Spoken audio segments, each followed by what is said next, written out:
देखो दोस्तों, मैं चाहता हूं कि टीम चेंज होना चाहिए, क्योंकि वेस्ट इंडीज सीरीज़ और जो T20 वर्ल्ड कप से पहले अपना टीम चेंज होना चाहिए।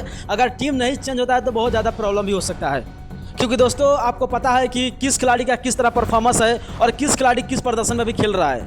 तो मैं 11 प्लेयर को लेकर एक टीम बनाया हूँ जो वर्ल्ड कप सिलेक्शन के साथ साथ वेस्ट इंडीज सीरीज़ में भी बहुत बेहतर है।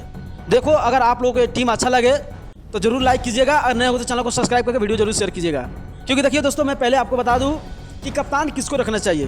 यानी मैं तो बोलूँगा भाई, कप्तान जो रोहित पौडेल है उनको कप्तानी से हटाकर कप्तान दीपेंद्र सिंह हैरी को रखना चाहिए। और देखो, मैं 11 प्लेयर का नाम बता रहा हूँ। सबसे पहला नाम है कप्तान दीपेंद्र सिंह हैरी, उसके बाद अनिल कुमार शाह, कुशल भुरतेल, संदीप लामेछाने, युवराज खत्री, आदिल आलम, संदीप जोहरा, विवेक यादव, गुलशन झा और आरिफ शेख। उसके बाद सोमपाल कामी जैसे क्रिकेटर के साथ अगर नेपाल उतरता है वेस्ट इंडीज सीरीज में तो भाई कंफर्म है कि वो मैच जीतेगा, क्योंकि नेपाल को ही चाहिए एक ऐसे होनहार बैट्समैन T20 वर्ल्ड कप के लिए, क्योंकि वो जाकर अच्छा प्रदर्शन कर सके। और जो मैं खिलाड़ी का नाम रखा हूँ दोस्तों, इस खिलाड़ी के पास उतना क्षमता है। अगर ये लोग 16 ओवर भी खेल देते हैं तो भाई 150-160 रन जाने का चांस रहता है। तो आप लोगों को ये कैसा लगा टीम, अपना राय जरूर कमेंट कीजिएगा और इसमें से किस खिलाड़ी को चेंज करना चाहिए अभी कमेंट कर दीजिएगा। और नए हो तो चैनल सब्सक्राइब कर वीडियो जरूर शेयर कीजिएगा। थैंक्स फॉर वॉचिंग, देखने के लिए धन्यवाद। मिलते हैं नेक्स्ट वीडियो में।